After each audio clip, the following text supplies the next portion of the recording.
Good day guys, good day sa ating lahat. Good day mga kabruner. Ako na po ni si Bruner Mix Vlog ang magbibigay sa inyo ng tips. Ito tungkol sa pag-aalaga ng mga kambing. Ang tip natin sa araw natin ito guys, ito yung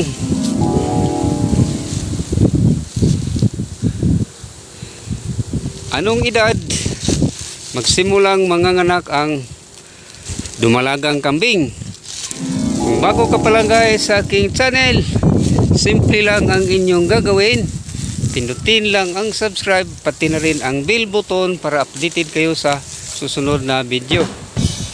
Ang tips natin sa araw natin ito guys, ito yung anong edad magsimulang magbubuntis ang dumalagang kambing. Depende sa kambing guys. Kung upgrade native, ito ay magsisimula sa 9 na buwan ay magsimula na itong magbubuntis. Tulad dito guys, isa yan, simula nang nagbubuntis yan. At sa mga hybrid naman, magsimula yan sa lagpas 1 taon, sapagkat iba yung ugali at sex appeal ng ating mga alagang kambing, ma-hybrid man o native, magkaiba. Kasi ang native, mas madali itong magbubuntis dahil ang native, mas maaga itong magkaroon ng sex appeal at magkaroon ng similya tulad ng mga dumalagang kambing. Ang mga hybrid naman,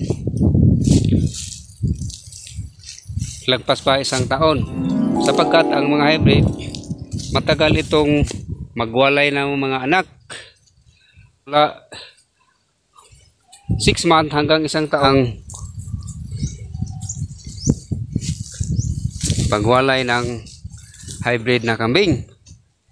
Ito guys, may kita tayo na ano, yung ano nang kuan, yung ahas. Saan kaya ang ano nito? Dumaan lang dito yung ano, ahas. Tinyaw tayo guys sa ating tips. Ito yung anong edad magsimulang magbubuntis ang dumalagang kambing. Mas maaga yung mga native guys, sapagkat ang mga native ay maagang magsimula itong magkaroon ng similya mula 9 na buwan hanggang 1 taon, sapagkat ang mga native na kambing ay madali lang itong magbubuntis, tulad ng mga nagbubuntis na at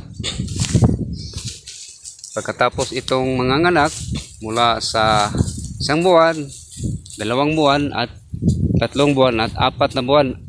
4 din na buwan ang masusundan na kambing,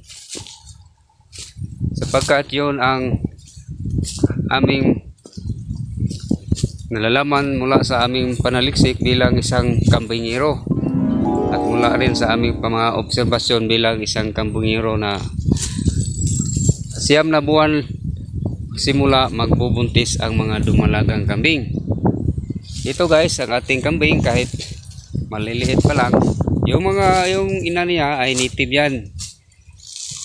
Native yan. Ito yung mga anak niya, mag-4 pa lang itong buwan. Ngunit buntis na rin itong ina. Mag-2 buwan na yan. Nagpa-isa na yun noong nakaraang buwan, kaya mag-2 buwan na yan. Mas maagang magbubuntis itong mga native kasi malakas yung sex appeal ng native kaysa mga hybrid.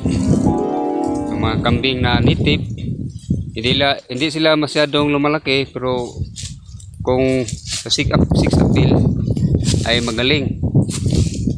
Mas madaling dumami yung mga kambing na native kaysa mga hybrid, sapagkat ang mga hybrid matagal pa itong magbubuntis ito mula lagpas 1 taon sapagkat yun ang tamang pagbubuntis ng mga hybrid. Hindi sila maaga magbubuntis. Kaya nais kong ipaalam sa inyo guys, mas madaling dumami ang mga native kaysa hybrid.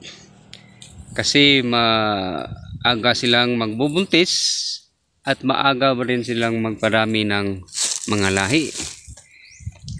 Kahit maliit pa lang yung mga anak ng mga native na kambing, kung ito ay darating na sa panahon at tamang panahon na nagbubuntis,